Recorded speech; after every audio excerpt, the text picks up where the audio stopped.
ఈ రోజు వీడియోలో I know what you did last summer అనే సినిమా గురించి మాట్లాడుకుందాం. చేస్ వే వండర్స్, మాడ్లిన్ క్లైన్ లీడ్స్ గా జెనిఫర్ రాబిన్సన్ డైరెక్షన్ లో వచ్చిన స్లాషర్ మూవీ ఇది. ఈ సినిమా స్టోరీ ఏంటి, దీని మీద నా ఒపీనియన్ ఏంటనేది ఇప్పుడు తెలుసుకుందాం పదండి. ముందుగా ఈ సినిమా స్టోరీ ఏంటంటే, కొంతమంది ఫ్రెండ్స్ ఓ ఎంగేజ్మెంట్ పార్టీ తర్వాత సరదాగా లాంగ్ డ్రైవ్ కి వెళ్తారు. అయితే వీళ్ళలో ఒకడు తాగిన మత్తులో రోడ్డు మీద ఎక్స్ట్రాల్ చేయడంతో ఓ యాక్సిడెంట్ జరుగుతుంది.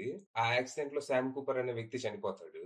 ఈ ఇన్సిడెంట్ తర్వాత వాళ్ళు పోలీసులకి, అంబులెన్స్ కి ఇన్ఫర్మేషన్ ఇచ్చి అక్కడి నుంచి వెళ్ళిపోతారు.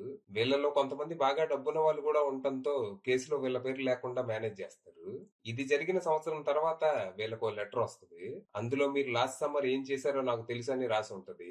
ఈ లెటర్ వచ్చిన తర్వాత వరుస పెట్టి వీళ్ళని, వీళ్ళకి కావాల్సిన వాళ్ళని ఎవరో దారుణంగా చంపడం మొదలు పెడతారు. ముందు దీని వెనక వీళ్ళ చేతుల్లో యాక్సిడెంటల్ గా చనిపోయిన శామ్ కూపర్ బంధువుల హస్తం ఏమన్నా ఉందేమో అని అనుకున్నా తర్వాత తను అనాథ అని తెలుస్తుంది. అయితే ఇదే టైంలో దాదాపు 25 ఏళ్ల క్రితం అదే ఊళ్ళో జరిగిన కొన్ని హత్యలకి, ప్రస్తుతం జరుగుతున్న హత్యలకి కొన్ని లింకులు ఉన్నాయని బయటపడుతుంది.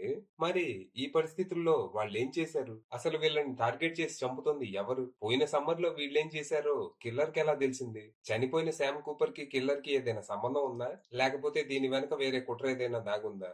ఇంతకీ 25 సంవత్సరాల క్రితం జరిగిన హత్యలకి, ప్రస్తుతం జరుగుతున్న హత్యలకి మధ్య లింక్ ఏంటి? చివరికి వీళ్ళలో ఎవరైనా ప్రాణాలతో బతికి బయటపడగలిగారా, ఆ కిల్లర్ ని పట్టుకోగలిగారా అనేది మీరు సినిమా చూసి తెలుసుకోవాలి.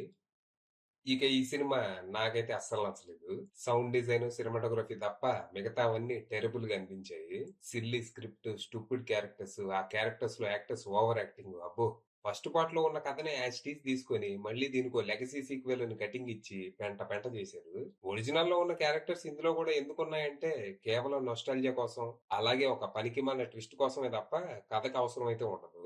స్క్రీన్ ఫ్రాంచైజ్ కి వర్కౌట్ అయింది కదా, మనం కూడా ఏదో ట్రై చేద్దామని ఏదో చేసినట్టు ఉన్నారు. అసలు ఇందులో ఏ ఒక్క మెయిన్ క్యారెక్టర్ కూడా ఇంట్రెస్టింగ్ గా గానీ, మనం రూట్ చేసేలా గానీ ఉండవు. అందరూ వేస్ట్ గాళ్లే. మన మెయిన్ క్యారెక్టర్స్ లో ఒకరైన ధనిక తను ప్రేమించి పెళ్లి చేసుకుందాం అనుకున్న వాడిని కిల్లర్ దారుణంగా చంపితే పెద్దగా బాధపడకుండా, నేను ఇప్పుడు విధవరాలనా, అయినా పర్లేదులే హాట్ విధవరాలని అయ్యుంటా, ఇప్పుడు ఏడిస్తే మేకప్ చెరిగిపోద్దేమో అని, ఇదంతా కామెడీ అనుకున్నట్టు ఉన్నారు పాపం. ఇలాంటి వాళ్ళని మనం ఏసే ఏసే అని కిల్లర్ నే ఎంకరేజ్ చేస్తాం గానీ, తను ఇప్పుడు కిల్లర్ నుంచి తప్పించుకునిద్దా, ప్రాణాలతో బయటపడిద్దా అని ఎందుకు టెన్షన్ పడతాం? ఇలాంటి సినిమాల్లో క్యారెక్టర్స్ ఎంత సిల్లీగా ఉన్నా కిల్లింగ్ సీన్స్ చిల్లింగ్ అనిపిస్తే బానే ఉండేది. కానీ ఇక్కడ అది కూడా ఉండదు. ఒక్క కిల్లు కూడా అరే బలి చంపాడే అని అనిపించదు. సరే ఇదంతా వదిలేసి పోనీ లాస్ట్ లో కిల్లర్ ఎవరు అనే రివ్యూలు, ఆ ట్విస్ట్ అన్న ఏమన్నా బాగుందా అంటే one of the worst twist of the year. మళ్ళీ అక్కడ ఫెమినిజం కూడా దోర్చాల, పనికి మన సంత. ఫైనల్ గా చెప్పేది ఏంటంటే, ఈ సమ్మర్ చాలా చిరాగ్గా ఉంది, దూరంగా ఉండటమే మంచిది. అది విషయం.